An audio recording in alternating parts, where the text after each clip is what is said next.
जहां अमेरिका भारत से दोस्ती की बात करता है, वहीं हर कदम पर वार कर रहा है। भारत रशिया की दोस्ती जितनी गहरी है, ट्रंप की जलन उतनी तेज होती जा रही है। पर सवाल ये है कि क्या रशिया से सिर्फ भारत व्यापार कर रहा है?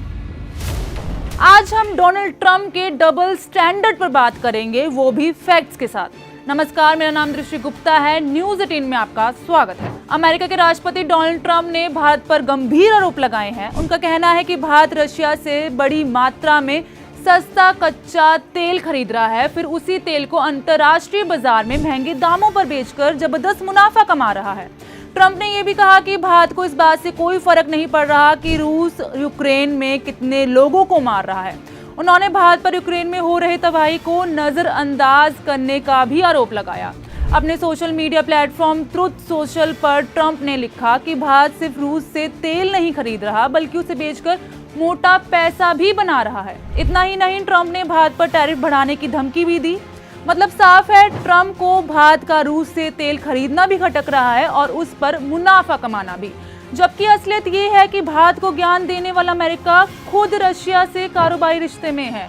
हमारे पास ऐसे 4 सबूत हैं जिसमें अमेरिका का दोगलापन साफ दिखाई देता है। सबसे पहला सबूत, तेल का खेल। तेल के मामले में अमेरिका भारत को बार बार समझाता है कि वह रशिया से तेल ना खरीदे, दबाव बनाता है, नसीहतें देता है, लेकिन भारत साफ कह चुका है कि वो किसी भी प्रेशर में नहीं आएगा।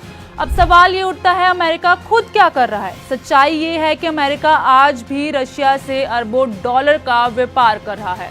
वे अपने न्यूक्लियर प्लांट से रशिया के लिए यूरेनियम हेक्साफ्लोराइड मंगा रहा है, अपनी इलेक्ट्रिक गाड़ियों के लिए प्लैटिनम और खेतों के लिए केमिकल्स भी रूस से ले रहा है। इतना ही नहीं, यूरोपियन कंट्रीज ने भी 2024 में रूस से 37 अरब यूरो का व्यापार किया था। तो बात साफ है, अमेरिका खुद रूस से माल ले रहा है, लेकिन भारत को रोका जा रहा है। अगर उसे वाकई युद्ध की इतनी चिंता होती तो सबसे पहले वो खुद व्यापार बंद करता।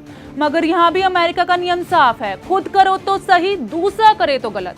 दूसरा सबूत, जंग पर भी अमेरिका का डबल स्टैंडर्ड सामने आया है। जब भारत और पाकिस्तान के बीच तनाव था, तब भी डोनाल्ड ट्रंप ने बीच में आकर बोलना शुरू कर दिया। उन्होंने दावा किया कि भारत और पाकिस्तान के बीच सीज फायर उन्हीं की वजह से हुआ है, लेकिन सच्चाई इससे बिल्कुल अलग है। खुद पीएम मोदी संसद में कह चुके हैं कि सीज फायर का फैसला भारत ने अपनी मर्जी से लिया था और वो पाकिस्तान की गुजारिश पर हुआ था। ट्रंप का इसमें कोई रोल नहीं था। अब बात यह है कि जो नेता मिडिल ईस्ट की जंगों को और भड़का रहा हो, वो दूसरों को शांति का ज्ञान कैसे दे सकता है?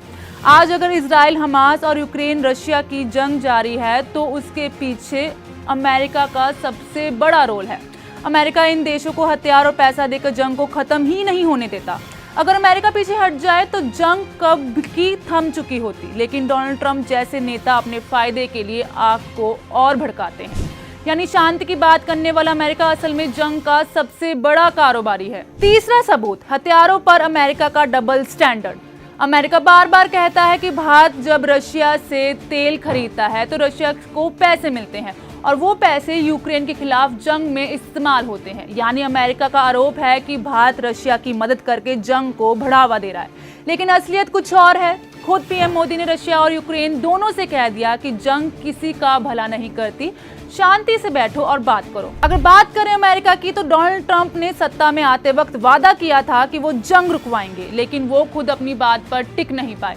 अमेरिका ही यूक्रेन को हथियार दे रहा है। जब ईरान ने इजराइल पर हमला किया तो अमेरिका ने बीच बचाव करने की जगह खुद जंग में कूदकर ईरान पर मिसाइलें दाग दी। यानी दुनिया को शांति की नसीहत देने वाला अमेरिका खुद जंग के हथियार बेचकर सबसे ज्यादा कमाई करता है। चौथा सबूत, नोबेल पाने की चाहत में सब भूल गए हैं ट्रंप। चाहे तेल का मामला हो, जंग का सवाल हो या हथियारों का सौदा, ट्रंप की हर कोशिश बस अपने फायदे के लिए है। अब तो वो नोबेल शांति पुरस्कार पाने के लिए भी बेताब नजर आ रहे हैं। इस वजह से ट्रंप ने करीब 29 बार ये दावा किया कि भारत और पाकिस्तान के बीच जो सीज फायर हुआ, उसका क्रेडिट उन्हें दिया जाता है। अब सोचिए, एक तरफ यूक्रेन को पैसे और हथियार भेज रहा है, दूसरी तरफ खुद को शांति का मसीहा बता रहा है। अगर वाकई शांति के इतने बड़े समर्थक होते तो ईरान पर मिसाइल नहीं गिरवाते। और सबसे बड़ी बात, अगर अमेरिका सच में असूलों पर चलता है तो पहलगाम में 26 टूरिस्ट की हत्या कराने वाले को व्हाइट हाउस बुलाकर दावत नहीं देता। जी हाँ, हमला होते ही डोनाल्ड ट्रंप ने पाकिस्तान आर्मी की चीफ आसिम मुनीर को अमेरिका बुलाया और उनके सामने अच्छी डिश पेश की। मतलब साफ है, ट्रंप को नोबेल पुरस्कार चाहिए, लेकिन कीमत किसी भी सच्चाई की नहीं, सिर्फ अपने फायदे की पड़ी है। तो एक तरफ अमेरिका भारत को रशिया से दूरी बनाने की सलाह देता है, वहीं खुद उसी रशिया से अरबों डॉलर का व्यापार कर रहा है। चारों सबूत यही कहते हैं, अमेरिका जो खुद कर रहा है उस पर भारत को घेरने की कोशिश कर रहा है। अब फैसला जनता के हाथ में है, क्या ट्रंप की बातें वाकई शांति के लिए हैं या फिर नोबेल पुरस्कार और प्रॉफिट के पीछे छिपा एक असली एजेंडा। तो एक तरफ अमेरिका भारत को रशिया से दूरी बनाने की सलाह देता है, तो वहीं रशिया से अरबों डॉलर का व्यापार करता है। चारों सबूत यही कहते हैं, अमेरिका जो खुद कर रहा है उस पर भारत को घेरने की कोशिश कर रहा है। अब फैसला जनता का है, क्या ट्रंप की बातें वाकई शांति के लिए हैं या फिर नोबेल, पावर और प्रॉफिट के पीछे छुपा एक असली एजेंडा। तो अमेरिका के इन चालों पर आप क्या सोचते हैं, हमें कमेंट करके जरूर बताएं। ऐसी और वीडियोस के साथ जुड़े रहिए न्यूज़ 18 के साथ।